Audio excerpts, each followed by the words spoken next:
आम आदमी पार्टी सरकार बनाने जा रही है। दिल्ली में आम आदमी पार्टी ने साफ कर दिया कि वो सरकार बनाएंगे। लोगों ने उन्हें यह राय दी है। जनता की राय के बाद आपने सरकार बनाने का फैसला किया है। आम आदमी पार्टी ने लोगों की राय ली और उसके बाद सरकार बनाने का फैसला लिया। सुबह 9 बजे से 11 बजे तक आज पार्टी के बड़े नेताओं की बैठक हुई और उसके बाद 11:15 बजे प्रेस कॉन्फ्रेंस की गई। मीडिया के सामने आए अरविंद केजरीवाल और उन्होंने बताया मीडिया के सामने कि सरकार बनाने जा रहे हैं। वो सरकार बनाने का ऐलान किया अरविंद केजरीवाल ने। मनीष सिसोदिया ने कहा कि केजरीवाल होंगे मुख्यमंत्री। हालांकि केजरीवाल खुद ये नहीं कह रहे थे, लेकिन मनीष सिसोदिया ने साफ किया कि केजरीवाल मुख्यमंत्री होंगे। मैंने उनको पत्र दे दिया कि दिल्ली की जनता भारी बहुमत से चाहती है कि आम आदमी पार्टी सरकार बनाए, तो आम आदमी पार्टी सरकार बनाने के लिए तैयार है। पार्टी ने तय किया है कि अरविंद केजरीवाल ही मुख्यमंत्री होंगे। इधर 2 हफ्ते से चल रहा सत्ता का सस्पेंस खत्म हुआ, उधर दिल्ली में आम आदमी पार्टी के कार्यकर्ता खुशी से झूम उठे। आसाराम मोदी राम माफिया को छोड़ दो, आसाराम मोदी राम माफिया को छोड़ दो, आसाराम मोदी राम माफिया को छोड़ दो। नतीजों से पहले और बाद तक भी न लेंगे और न ही समर्थन देंगे का नारा लगाने वाले केजरीवाल को हाथ का साथ मिला है। जिस कांग्रेस के खिलाफ केजरीवाल लड़कर आए उसी के समर्थन से सरकार बनाएंगे।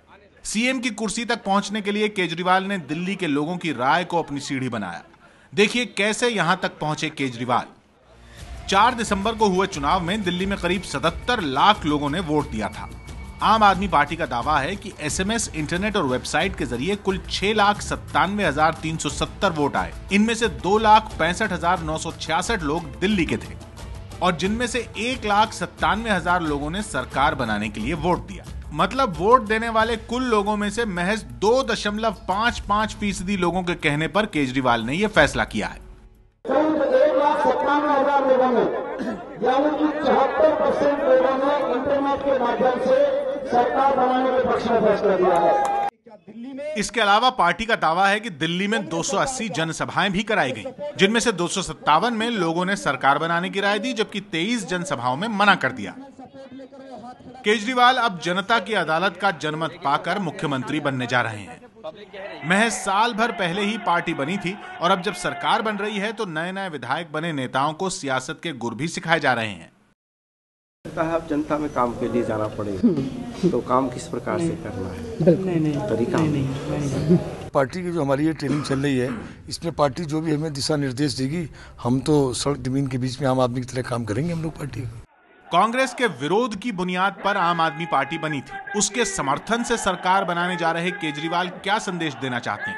आने वाले लोकसभा चुनाव में जब दिल्ली और दिल्ली से बाहर के लोग उनसे पूछेंगे तो वो क्या कहेंगे? ऐसे में बड़ा सवाल ये कि केजरीवाल लोगों के दबाव में झुके या फिर सत्ता का लालच उन्हें यहां तक खींच लाए। और हमारे साथ सभी मेहमान मौजूद हैं। हमारे साथ यहाँ न्यूज रूम में वरिष्ठ पत्रकार मौजूद हैं। हमारे साथ बीजेपी से सतीश उपाध्याय जी यहाँ न्यूज रूम में मौजूद हैं, तो वहीं हमारे साथ बाहर से आलोक शर्मा जी कांग्रेस पार्टी से मौजूद हैं और आम आदमी पार्टी से योगेंद्र यादव जी मौजूद हैं। योगेंद्र यादव जी, लेकिन मेरा सवाल आपसे सबसे पहले ये कि 77 लाख लोगों ने दिल्ली में वोट किया था, आपने लोगों से राय मांगी, तो जो आपको राय मिली है वो 2.55% लगभग लोग हैं जिन्होंने एसएमएस और इंटरनेट के जरिए आपको राय दी है। तो ये जनता की राय है या आम आदमी पार्टी के भीतर की ये राय थी, सत्ता में आने का लालच था? मैं समझ रहा हूं आपकी दुविधा भी और आपका सुख भी।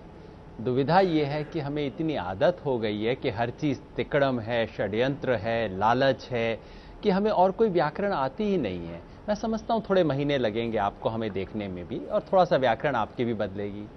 सुख ये है कि पत्रकार होने में कि मेरी दोनों जेबों में 2 सवाल हैं। जैसे ही पहले दिन हमने कहा हमारे तो 28 नहीं है, हम सरकार कैसे बना सकते हैं, आपने बाईं जेब से सवाल निकाला, आप भाग रहे हैं, आप जिम्मेवारी का पालन नहीं कर रहे हैं, आपका मैनिफेस्टो आप लागू नहीं कर सकते। कितना आक्रोश था आप लोगों की जुबान में। फिर हमने जनता से पूछा, कहा कि ठीक है जनता कहती है तो हम बनाएंगे, तो आपने दूसरी जेब से कार्ड निकाला, कहा कि आप लालच में फंस रहे हैं, आप दगा कर रहे हैं। बीजेपी तो एक खेल कर रही है, मैं समझता हूं पत्रकार ये खेल करें तो अच्छा नहीं लगता है। वो एक कहानी है ना, एक आदमी जिसके बेटा था, दोनों गधे के साथ जा रहे थे, बच्चा बैठा हुआ था तो लोगों ने कहा देखो बच्चा पिता का सम्मान नहीं करता, पिता बैठ गया तो लोगों ने कहा कि देखो कितना निर्दयी है, दोनों बैठ गए तो लोगों ने कहा जाली में गधे को मार देंगे। मैं बताना चाहूंगी ये कहानी अभी कुछ देर पहले ही आपके समर्थन में यहाँ हमारे साथ पत्रकार मौजूद है, वो सुना चुके हैं, तो ये कहानी आप दोबारा सुना रहे हैं। लेकिन अच्छा, माफ कीजिए, मुझे पता नहीं था। बिल्कुल यही कहानी बिल्कुल आपके समर्थन में सुनाई गई है, लेकिन हम पत्रकार हैं तो हमारी दुविधा ये कि हमें सवाल पूछना है, जो सवाल उठते हैं लोगों के मन में वो सवाल हमें सामने रखने हैं, तो वो सवाल हमने सामने रखा है। और ये सवाल योगेंद्र जी हमारे सवालों के जो आपने 2.5% वाला बोला था, बदलती रही, ये भी स्पष्ट कर दीजिए।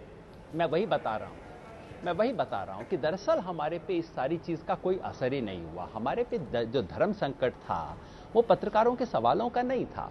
धर्म संकट ये था कि दिल्ली में जैसे ही परिणाम आया, एक साधारण व्यक्ति को सड़क पे, हमारे वोटर को, जिन्होंने हमें वोट नहीं दिया, उन सबको भी लगता था आप लोग जीत गए। लोग आके गले मिलते थे, बधाई देते थे। मैं कहता था भैया हम तो रनर अप हैं, क्यों इतने रनर अप को आप सेलिब्रेट कर रहे हो। लेकिन हकीकत ये है कि दिल्ली में एक जो सामान्य जनमत की जो धारणा थी वो ये थी कि आपको जनादेश मिल गया, अब आप जिम्मेवारी पूरी कीजिए। नंबर हमारे पास थे नहीं, इसलिए हम लोगों के पास गए, लोगों से पूछा। 2.5% से नहीं पूछा जो आप कह रहे हैं। पहली बात तो ये कि ये खुला था, इसमें कोई भी कर सकता था। जी नहीं, आप गलत बता रही हैं, फैक्चुअली आप गलत हैं, क्योंकि आप एक छोटी सी तफसील इसमें भूल रही हैं। वो ये है कि दिल्ली के 280 इलाकों में, पूरे दिल्ली शहर के जनसभाएं जो खुली थी, जो कि मीडिया की स्क्रूटनी में हो रही थी, जिसमें कोई भी आ सकता था। और अगर हम इतनी सी भी चालाकी करते ना, आप लोग आधा घंटे का पैकेज चलाते उसके ऊपर। पहली बार इस देश के इतिहास में एक खुली चर्चा हुई जिसमें सबको बुलाया गया, केवल अपने कार्यकर्ताओं को नहीं, सबको बुलाया गया। मैं तो समझता था आप इसको सलाम करेंगे। और जनता की राय है ये। संगीता। योगेंद्र जी, मेरा एक बड़ा ही सीधा सा सवाल आपसे है कि क्या जनता का जनादेश ये था कि आप कांग्रेस के साथ मिलकर अपना मैनिफेस्टो लागू करें, उसके साथ मिलकर सरकार बनाएं? बिल्कुल ठीक कहा आपने, जनता का कतई ये जनादेश नहीं है। और आप शायद अरविंद जी की चिट्ठी नहीं पढ़ पाए हैं जो उपराज्यपाल के पास गई है। हमने न तो कांग्रेस से कोई गठबंधन किया है, ना कोई टाई अप है, ना कोई अंडरस्टैंडिंग है। हमने उपराज्यपाल को भी यही कहा है, केवल हमारे पास 18 मुद्दे हैं जिस पे हम सरकार बनाने के लिए तैयार हैं। हमारे पास केवल 28 एमएलए हैं। अगर पहले दिन हमें 36 का समर्थन मिल गया तो सरकार चलेगी। जिस दिन इनमें से किसी एक मुद्दे पे 36 का नहीं मिला, सरकार गिर जाएगी। ना हमारी कांग्रेस से कोई अंडरस्टैंडिंग है, ना बीजेपी से कोई है। योगेंद्र जी, मैंने वो चिट्ठी पूरी पढ़ी है। बीजेपी साफ तौर पे मना कर चुकी है कि मुद्दों पर भी वो समर्थन आपके साथ वो नहीं है।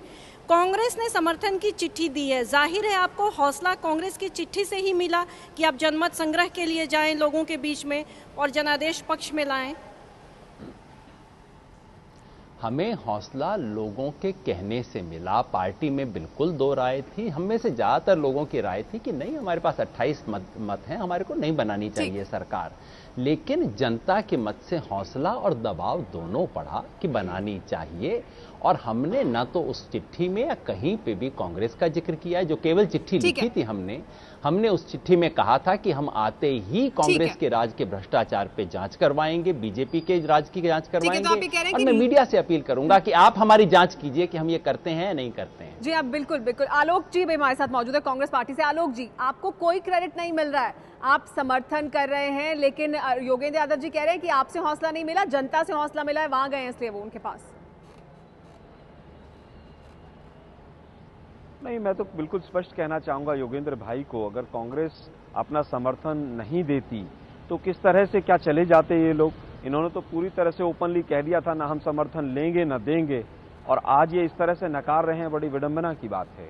इनको हौसला ही उससे मिला कि कांग्रेस ने समर्थन की चिट्ठी दे दी, अन्यथा तो भाजपा गई थी पहले वहां पर सरकार बनाने के लिए, और उसके बाद जब इनको कांग्रेस का सपोर्ट मिला तभी इनको 35 का आंकड़ा छुआ है। ये विडंबना उनके लिए या आपके लिए कि आपकी मजबूरी है, आप फिर भी समर्थन दे रहे हैं? वो बिल्कुल नकार रहे हैं, उसके बावजूद आप कह रहे हैं कि हम समर्थन देंगे। नहीं, ऐसा नहीं है, ऐसा नहीं है, हमारी कोई मजबूरी नहीं है।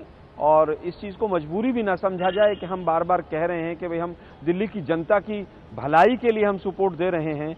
हम कोई किसी और दूसरा, हमारा कोई ना मकसद है ना कोई मुद्दा है दिल्ली की जनता को किस तरह से 50% बिजली सस्ती मिले, कैसे 500 स्कूल बने, हम केवल वो चाहते हैं। लेकिन आम आदमी पार्टी को समझना चाहिए कि कांग्रेस का अगर सपोर्ट नहीं होता तो शायद आज ये समय नहीं आता। योगेंद्र यादव जी,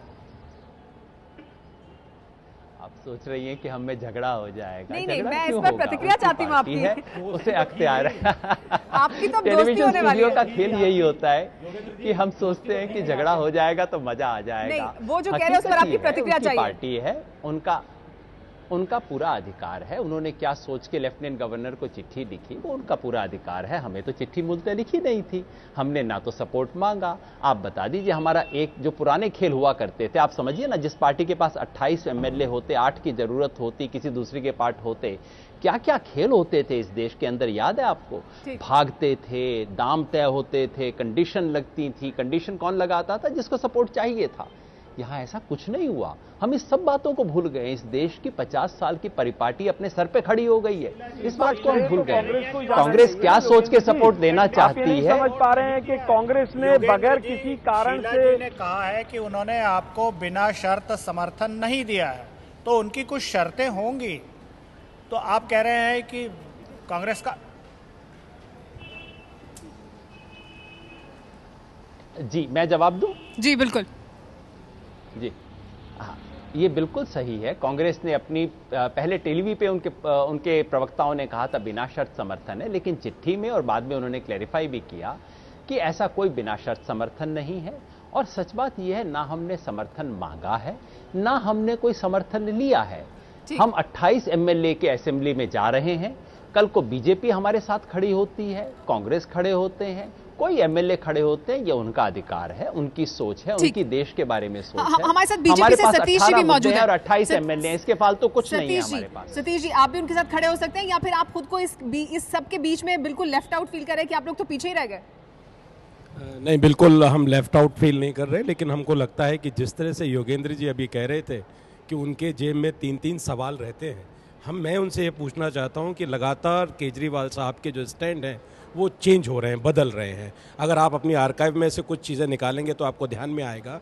पहले उन्होंने कहा कि हमको चुनाव तो लड़ना ही नहीं, हम तो समाज सुधार के लिए आए हैं। फिर उन्होंने चुनाव लड़ा, फिर उन्होंने बार बार रिटेटिएट किया कि उन्होंने कि हम किसी का समर्थन ना लेंगे, ना समर्थन किसी को देंगे।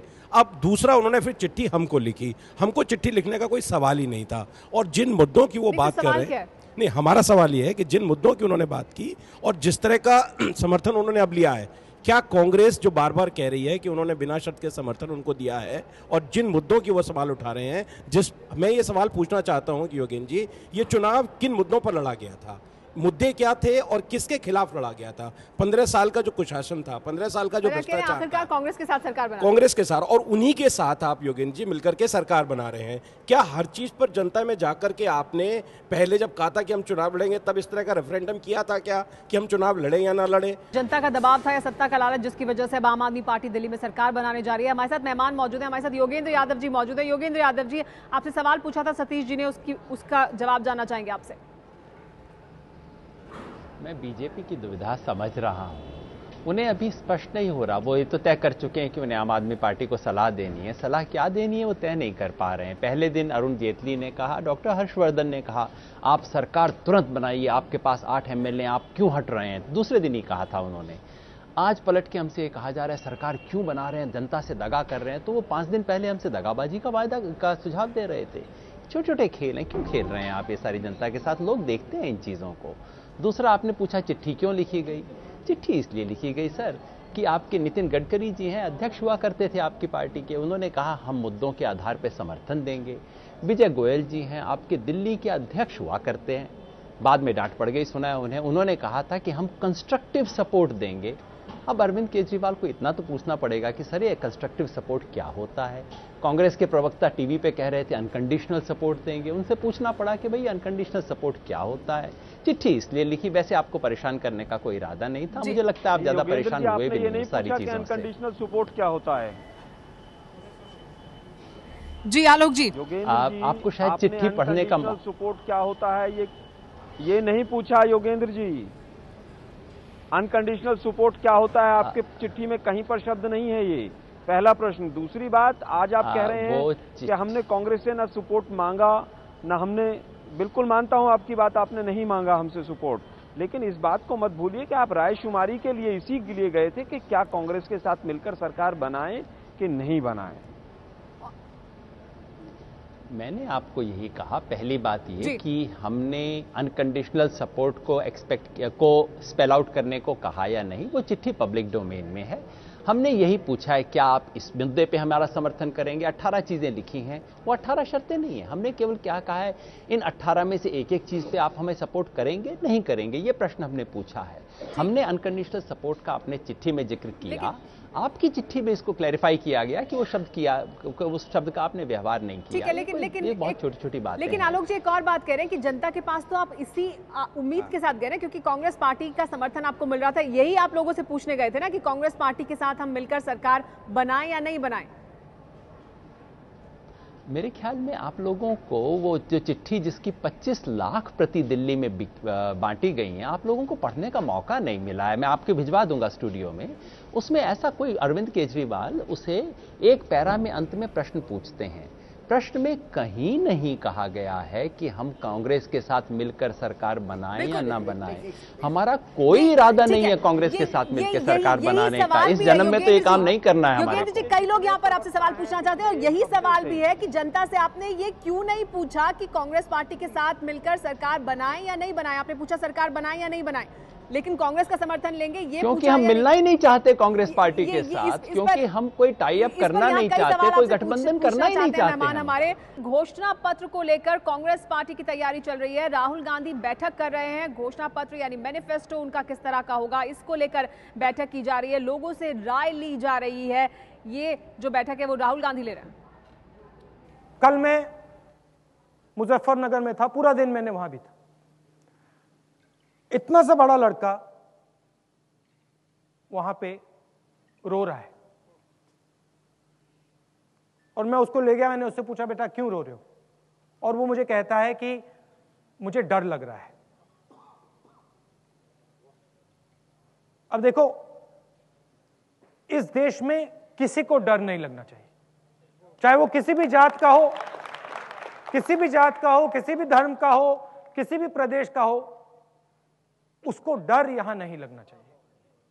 तो मैं चाहती हूं कि मेरा हिंदुस्तान ऐसा हिंदुस्तान बने जैसा नेहरू जी ने दिया था। कल मैं जब गया, मैं एक जाट गांव में गया और कैंप्स में गया, और वहां पे हमारी दोनों जगह बैठक हुई। तो आप कह रही है ना बात कि नेहरू जी का हिंदुस्तान होना चाहिए, वो हिंदुस्तान है। जाटों के गांव में सबके सब लोगों ने कहा यहां हम मुसलमानों के खिलाफ नहीं है। यहां बाहर से 2-3 लोग आए हैं और उन्होंने यहां पे तमाशा किया है, और वही बात मुझे कैंप में बताई जा रही है। तो सच्चाई है, ये देश बिल्कुल सेक्युलर देश है। यहां पे चुने हुए लोग हैं जो ये बदमाशी करते हैं, और लड़ाई इन लोगों से है जिनकी पॉलिटिक्स इस प्रकार की है। बिल्कुल। तो आपने कहा पहले शांति फिर क्रांति, और कांग्रेस पार्टी का मोटो है शांति के साथ क्रांति। मतलब पहले और बाद की कोई जरूरत नहीं है, दोनों एक साथ किए जा सकते हैं। सबसे बड़ी प्रॉब्लम हर लेवल पे लीडरशिप डेवलपमेंट की है। तो राहुल गांधी अपने कार्यकर्ताओं की राय ले रहे हैं लोगों से अपना मैनिफेस्टो बनाने के लिए, अपना घोषणा पत्र बनाने के लिए। अरविंद केजरीवाल भी राय ले रहे हैं, तो आम आदमी पार्टी भी सभा कर रही है, लोगों से राय ले रही है, और राहुल गांधी राय ले रहे हैं कि उनका घोषणा पत्र कैसा हो, उनका मैनिफेस्टो कैसा हो, इसको लेकर। आलोक जी, आम आदमी पार्टी से सीख ले रहे हैं अब कांग्रेस पार्टी के नेता राहुल गांधी, जिस तरह से लोगों से राय ले रहे हैं? नहीं, देखिए ऐसा नहीं है। जहां तक राय की बात है, जब हमारा दिल्ली प्रदेश कांग्रेस कमेटी ने जब मैनिफेस्टो रिलीज किया था दिल्ली के चुनाव के लिए, तब हमने तो ओपन लोगों से राय ली थी। उसके अलावा हमने वेबसाइट के थ्रू भी राय ली थी। ऐसा नहीं है कि कांग्रेस ने पहले जनता से राय नहीं ली। हाँ, और ज्यादा लोगों को उसके अंदर इन्वॉल्व किया जाता है, और माननीय राहुल गांधी जी ने सराहनीय कदम उठाया है कि वो विभिन्न ग्रुप से, विभिन्न वर्गों से राय ले रहे हैं। एक अच्छा कदम। जी दिमागी, अच्छा कदम है या ये बदलाव है आम आदमी पार्टी की वजह से? बिल्कुल एक क्योंकि राहुल गांधी लगातार बात करते रहे कि वो एक नए तरह की वो भी राजनीति करना चाहते हैं, तो मेरे ख्याल से वही उनकी भी एक तरीके से कोशिश है। पर हाँ, आम आदमी पार्टी इस काम को करे। पर मैं एक सवाल योगेंद्र जी से पूछना चाहता हूँ। सबसे पहले तो मैं कहूँगा कि योगेंद्र जी, आपने अच्छा किया कि आपने वो जो कहानी सुनाई उसको सही कर दिया, क्योंकि यहाँ जो कहानी सुनाई जा रही थी उसमें गधे को घोड़ा बताया जा रहा था। दूसरी बात जो मुझे आपसे यहाँ स्टूडियो में बताया जा रहा था। दूसरी बात मुझे आपसे ये कहनी है कि आप बहुत ज़्यादा गुस्सा होते हैं आजकल। मेरे ख्याल से आप थोड़ा गुस्से को कम करें। मैं आपसे ये पूछ रहा हूँ कि अगर पार्टिसिपेटरी डेमोक्रेसी की आप बात कर रहे हैं, एक ओपन डेमोक्रेसी की बात कर रहे हैं, एक डेरिवेटिव डेमोक्रेसी की बात कर रहे हैं, तो ये वो चीज़ें हैं जो हमारी डेमोक्रेसी में नहीं हैं, जो कि एक हो सकती हैं और उससे डेमोक्रेसी और खिल सकती है। इस पर आप जैसे लोग खास तौर पर क्यों नहीं आप लोग इस पर बात करते, क्यों नहीं इसको और विस्तार से बताते? तो आप जब इस तरह की जब चीज़ें करते हैं तो वो बिल्कुल एक बम की तरह से फूटते हैं, लोगों को समझने में उसको समय लगता है। मेरे ख्याल से कहीं ना कहीं उन लोगों की भी कमी है जो खास तौर पर सिफोलॉजी करते रहे हों या चुनाव में सुधार की बात या और चुनाव की बात करते रहे हों। क्या आपको नहीं लगता कि ये बात सही है? योगेंद्र यादव जी बिल्कुल सही कह रहे हैं दिबांग, और आपकी नसीहत में और ध्यान में रखूंगा। हो सकता है ज़्यादा राजनीति में दिन रात की उठा पटक से कुछ मिजाज बदल जाता हो। आपने अच्छा कहा। ये जो मैं समझता हूँ जो हो रहा है वो ये कि एक नई राजनीति को हम एक पुरानी व्याकरण से देखने की कोशिश कर रहे हैं। हमारी व्याकरण ये है कि जैसे ही चुनाव होगा, बंद कमरे में निर्णय होंगे, लेन देन होगा, जो पार्टी सत्ता बनाने की कोशिश कर रही है कुछ ना कुछ तो खेल होगा, लालच होगा, तो हम सारी चीज़ को उसमें ढालने की कोशिश कर रहे हैं। जैसे आपकी खबर में आया था कि फला फला लोग मंत्री पद की दौड़ में, रेस में, हम मान के चलते हैं कि रेस तो हो ही रही होगी। थोड़ा वक्त लगेगा इस नई राजनीति को एक नई व्याकरण विकसित करने में, और आप सही कह रहे हैं, हम सब लोगों की जिम्मेवारी है। लेकिन दिमाग ये कोई नई चीज़ नहीं है। हमने ये बात अपने संविधान में लिखी है। जो बात आम आदमी पार्टी ने पिछले एक हफ्ते पहले की लोगों को कंसल्ट करने की, उसमें कोई नई बात नहीं है। हमारे संविधान की, पार्टी के संविधान की पहली पंक्ति ये बात कहती है। हमने अपने संकल्प पत्र में ये बात लिखी, हमने हर जगह पे दोहराई। जी, मैं ये कह रहा हूं कि चूंकि आप रेफरेंडम की बात कर रहे हैं, तो मैंने जब रेफरेंडम के बारे में पढ़ा तो एक वेनिस कमीशन है जिसमें बताया गया कि किस तरह से रेफरेंडम हो। आप डेनमार्क चले जाइए, 1/3 अगर सांसद लिख के दे दें तो रेफरेंडम हो जाता है। स्विट्जरलैंड में 50,000 केवल आम आदमी लिख कर दे दें तो आपकी किसी विदेशी देश, अगर किसी फॉरेन से कंट्री से आपका ट्रीटी हुई है, कोई कानून बना है, 50,000 लोग लिख के दे दें, उस पर रेफरेंडम हो जाता है। आपने ये किया जरूर, पर इसमें कहीं विस्तार नहीं दिखाई दिया। तो उससे ये आभास होता है कि आप भी कुछ एक खेल सा कर रहे हैं, आप विस्तार से बात नहीं कर रहे हैं। मैं समझ सकता हूं ऐसा इंप्रेशन रहा होगा। मैं सिर्फ यही कह सकता हूं कि ये चीज़ हमने आज शुरू नहीं की है। आज से 1 साल पहले अपने संविधान में ये बात हमने लिखी थी, हमने अपने विजन डॉक्यूमेंट में लिखी थी, अपने मैनिफेस्टो में लिखी थी, जो ये सब आज की घटनाओं से 2-3 महीने पहले हो चुके थे। ये बात आप सही कह रहे हैं कि जो रिप्रेजेंटेटिव डेमोक्रेसी का जो फ्रेम है वो पूरे दुनिया भर में बदल रहा है, और कहीं ना कहीं जनता की भागीदारी को लाने की कोशिश हो रही है। उसको लेकर अशोक वानखेड़े जी भी एक सवाल आपसे पूछना चाहते हैं। ये यादव जी, ये सवाल मेरे जेब से नहीं निकला है, ये आप ही की जेब से निकाल रहा हूँ। आपने अभी कहा कि हम विधानसभा में 28 लोगों के साथ जा रहे हैं। ये हमारी अल्पमत सरकार है। जब आपको 28 लोगों के साथ ही जाना था तो आप वैसे ही लोगों के पास चले जाते, कांग्रेस के समर्थन का इंतजार भी नहीं करते। यदि कांग्रेस का समर्थन आपको चाहिए नहीं था तो कांग्रेस को चिट्ठी नहीं जानी चाहिए थी। और मुझे ये समझ में नहीं आता कि आप कहते कि हमको बिल्कुल कांग्रेस का कोई लेना देना नहीं, हम 28 लोगों के साथ जा रहे हैं। लेकिन अरविंद केजरीवाल को जब चिट्ठी मिली तब अरविंद केजरीवाल ने कहा कि हम कांग्रेस को चिट्ठी लिख रहे हैं और ये चिट्ठी लेके हम जनता के बीच में जाके पूछेंगे कि हम सरकार बनाएंगे कि नहीं बनाएंगे। तो मुझे लगता है कि जो रेफरेंडम लिया गया है वो कांग्रेस के समर्थन के साथ सरकार बनाने के लिए लिया गया है। और यदि वो रेफरेंडम है, अब ये हमें पता नहीं कि कांग्रेस, जो अरविंद केजरीवाल ने मीडिया को कहा, टेलीविजन पर सब दूर आया, उसके बाद उन्होंने चिट्ठी में उसका जिक्र किया कि नहीं किया, ये आप अच्छी तरह से जानते हैं क्योंकि ये स्टैंड क्यों बदला है। यदि ऐसा हुआ है तो ये कहने में क्या हर्ज है कि कांग्रेस के समर्थन के साथ हमारी सरकार है। अशोक जी, पहली बात तो कि चिट्ठी केवल कांग्रेस को नहीं लिखी गई। कांग्रेस को समर्थन की बात कर रही थी, बीजेपी एक दूसरी शब्दावली में समर्थन की बात कर रही थी। चिट्ठी दोनों को लिखी गई। नंबर 1, नंबर 2, दिल्ली के लोगों से जब सवाल पूछा गया, और वो कोई गुप्त चीज नहीं है, 25 लाख पैम्फलेट छपे हैं और उसको शब्दशः दिल्ली की 280 मीटिंग में बोल के सुनाया गया। वो शब्दावली तो मैटर करती है ना सर, ये कोई गुप्त, कोई आज का खेल नहीं है। जो शब्द पूछ के हमने 280 जनसभाओं में लोगों से सवाल पूछा, क्या उसमें कांग्रेस के समर्थन का नाम है? ये तो एक इंपॉर्टेंट बात है ना। और तीसरी चीज मैं आपको फिर सबसे कहूंगा, योगेंद्र जी, ये इसी जो को लेकर पुरानी सवाल उठ रहा व्याकरण है राजनीतिक समीकरणों की। योगेंद्र जी, मेरा सवाल आपसे ये है कि सहभागी लोकतंत्र की बात हो रही है, वहाँ पर आपको नहीं लगता कि पारदर्शिता भी बहुत ज़रूरी है? और जब आपने पहला सवाल ये पूछा कि क्या आपको सरकार बनानी चाहिए, तो दूसरा सवाल लोगों से ये भी होना चाहिए था कि ये सरकार कांग्रेस के समर्थन पर ही टिकी रहेगी, नहीं तो फ्लोर ऑफ द हाउस में गिर जाएगी। तो उसके बाद लोग क्या जवाब देते हैं, तब आपको फैसला करना चाहिए था। मतलब ये सवाल नहीं पूछा गया अभी उस चिट्ठी को योगेंद्र जी, हमें यहाँ रुकना होगा। सवाल की शब्दावली आप स्टूडियो में बदलना चाहती है, वो शायद संभव नहीं होगा, लेकिन अगर आप उस पूरी चिट्ठी को पढ़ें, उस चिट्ठी में पूरी परिस्थिति बता दी गई है लोगों को, और उसी के आधार पे हमने पारदर्शिता से पूछा। ठीक है, तो योगेंद्र यादव जी का कहना है कि पारदर्शिता बढ़ती गई है, लोगों को सभी कुछ बताया गया और उसके बाद उनकी राय लेकर ये फैसला किया गया कि सरकार बनाई जाएगी, आम आदमी पार्टी की सरकार बनने वाली है, लेकिन मंत्रिमंडल में कौन होगा ये साफ नहीं है और तारीख क्या होगी अभी ये भी तय नहीं है। अरविंद केजरीवाल को दिल्ली पुलिस की तरफ से चिट्ठी लिखी गई जिसमें कहा गया कि आपको सुरक्षा मुहैया कराई जानी चाहिए, इसकी जरूरत है। उसी चिट्ठी के जवाब में अरविंद केजरीवाल ने जवाब लिख दिया, मुझे सुरक्षा का प्रस्ताव देने के लिए शुक्रिया। जैसा कि मैं पहले भी बता चुका हूं, मुझे किसी तरह की सुरक्षा की जरूरत नहीं है, मुझे कोई एस्कॉर्ट या पीएसओ की जरूरत नहीं है, भगवान ही मेरी सबसे बड़ी सुरक्षा है। लेकिन फिर भी अगर आप भीड़ नियंत्रित करने के लिए कोई व्यवस्था करवा सकें तो मैं आपका आभारी रहूंगा, ये कहा है अरविंद केजरीवाल ने। सुरक्षा को ठुकरा दिया है और ये प्रतिक्रिया उन्होंने उसी चिट्ठी पर लिखकर उसी समय वापस कर दी। योगेंद्र यादव जी, लेकिन इस तरह की ये जिम्मेदारी दिल्ली पुलिस की है, ये जो प्रतिक्रिया केजरीवाल की है, क्या ये ठीक है? अब उन्हें अगर कुछ होता है तो फिर दिल्ली पुलिस जवाबदेह होगी ना?